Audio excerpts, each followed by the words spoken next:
welcome to the swamp. Nice to have you here on Underscored. Thanks for having me. Yeah, it's a real pleasure. You're one of our resident experts on criminal justice reform policy. I wanted to ask you about some trends that have been going on in national politics. CJR, criminal justice reform, was virtually unheard of in national politics, by my approximation, until Barack Obama's presidency and many of the weird coalitions and alliances that started forming during that time. Now it is at the center of bipartisan efforts in Washington. It gets lip service from just about every presidential candidate and has even gotten pretty modest, if not flat out good attention from Republican President Donald Trump, much to many people's surprise, even though he sort of ran on it.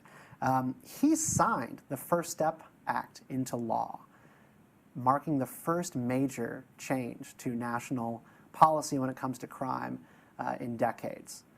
Why now, and why the First Step Act? So I think the first thing to think about and put into context is that now we're at a time where 1 in 2 U.S. adults has experienced incarceration in their family. Criminal justice reform isn't a red issue and it's not a blue issue. It is now an American issue. It affects everyone and every community. We see people like Kim Kardashian getting involved with Republicans and Democrats, and we see libertarians and the Green Party all coming together for this one common goal that affects all of us. And I think Donald Trump sees that. He knows that it's not about keeping political score, but it's about actually making America better. And we can't make America better if we keep incarcerating people for years and years without any reason why. Is it an everybody issue, though? I mean, this has sort of been a pet project for a lot of Hill Republicans, that they have a hard time selling back home in red states. The criminal justice system and reforming it is in many ways chalked off to a racial disparity problem. There are too many black and brown people in prison, and this is why we have to change it. How do you sell that to rural white voters in some red state and say, like, this is also about you? What is it that Donald Trump saw that no one else is seeing? Well, I think it's an easy sell for a lot of reasons. First of all, there's the price tag. I mean, the United States is spending $80 billion a year to lock people up. Most of these people, they could have been released a long time ago because now it's not justifiable in terms of safety to keep them behind bars. $80 billion could go to schools, it could go to healthcare, it could go to so many other aspects. And so I think for a lot of Republicans, they see that as the reason why they're getting behind it.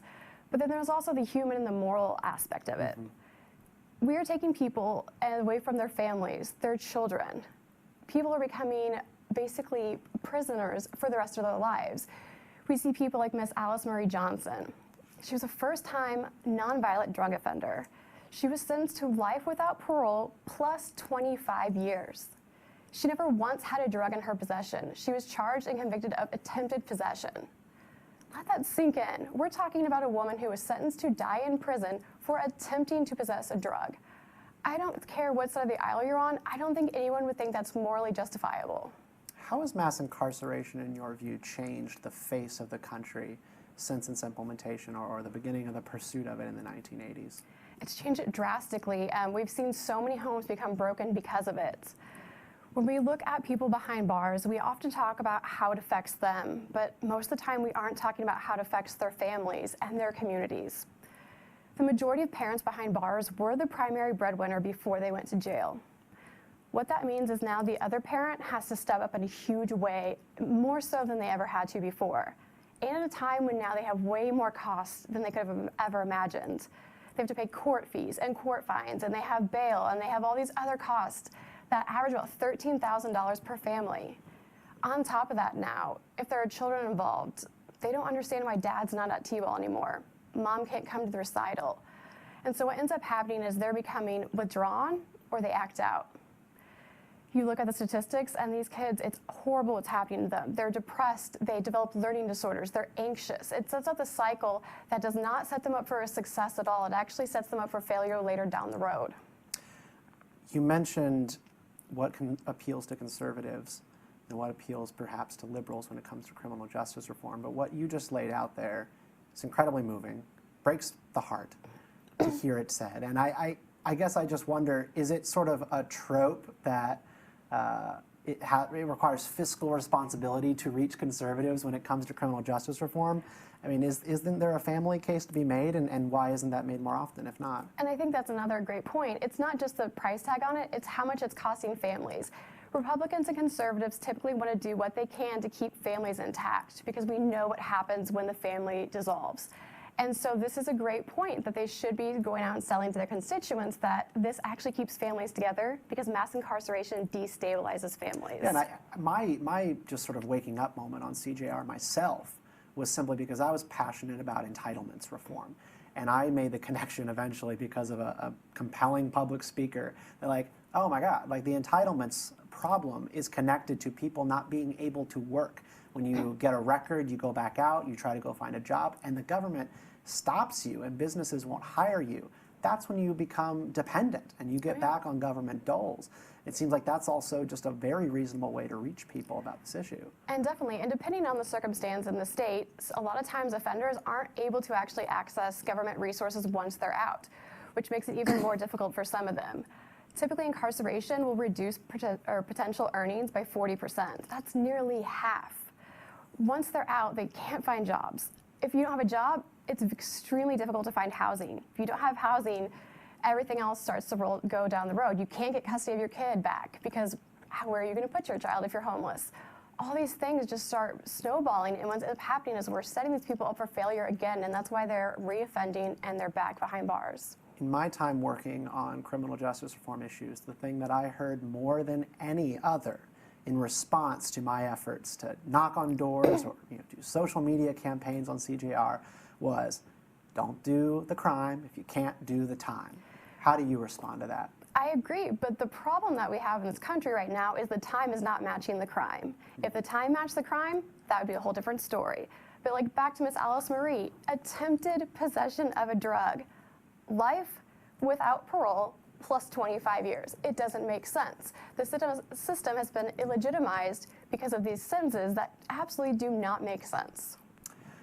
There's a lot of discussion in the reform movement about fixing it to work more for nonviolent offenders, to give people a second chance. Probably the only person that I hear talking about the fact that we have to deal with violent offenders as well is Cory Booker. He's very focused on sort of the spiritualistic side of justice and what we need to be thinking about there. What do you think about how to approach the larger criminal justice reform problem, which is people who have violent offenses on their record? Well, first of all, we know that they're going to get out. The majority of people, about 95% of people behind bars, will come back to their communities at some point in their lives, about 10,000 per week. So if we know that's the case, we want to make sure that while they're behind bars, number one, they're not becoming exposed to things that are going to make them more violent or could potentially commit more crimes. We want to make sure that they're actually going through rehabilitative programs that work. And if you really believe that jail and locking someone up for years does that, you should not be concerned that they're coming back out to the communities. But I don't believe currently in our system that we're rehabilitating people properly. And so we need to start going back and looking at where's the funding going. And once you start bringing people out of prison that don't need to be there, you can give that money to prisons to then bring back the educational programs and the vocational programs. Because when you take someone out of society for decades, it's so hard for them to readjust. There's a man named Sean Hopwood, who's one of my favorite criminal justice reform advocates, who's now a professor at Georgetown. He's a former felon, and he was convicted of bank robbery. He talks about how after decades of being behind bars, he was supposed to go for a job interview, and they said for him to send his resume in a PDF, and he didn't know what a PDF was. There's these things we take for granted that when you're behind bars, you miss out on so much of. That once you're out, if you haven't been taught behind bars, the new technologies, that this is how you apply for a job, this is a PDF, this is how you write a resume, you're not going to do very well. I mentioned Cory Booker earlier, and he says often that our culture is addicted to vengeance. You see this play out in cancel culture. On the left, on the right, I think you see it play out in the tough on crime mentality. What do you think of the idea that we generally have an addiction to vengeance? I think there's a fine line between justice and vengeance. I think when we see high-profile cases like Harvey Weinstein or Roger Stone, we start to see the reactions from people, or even the college admissions scandal. When you see the public's reaction to these people saying they should get a longer sentence, or they should never be released, or they should get what they deserve, what you're seeing is you're hearing the anger. You're hearing that they want vengeance and not necessarily justice. Roger Stone, not his biggest fan, but at the same time, he's a nonviolent offender that is much older in his years and is less likely to reoffend, especially in terms of some sort of violent crime. Is he less likely? In terms of like a violent crime, for instance, the crime that he committed, it's very nuanced, but in terms of violent crimes, do we need to keep him from society? No. Do I think he's a flight risk at his age? Probably not at this point. So to keep putting him behind bars and advocating for 7, 8 years is just, that's people who have a political agenda against him.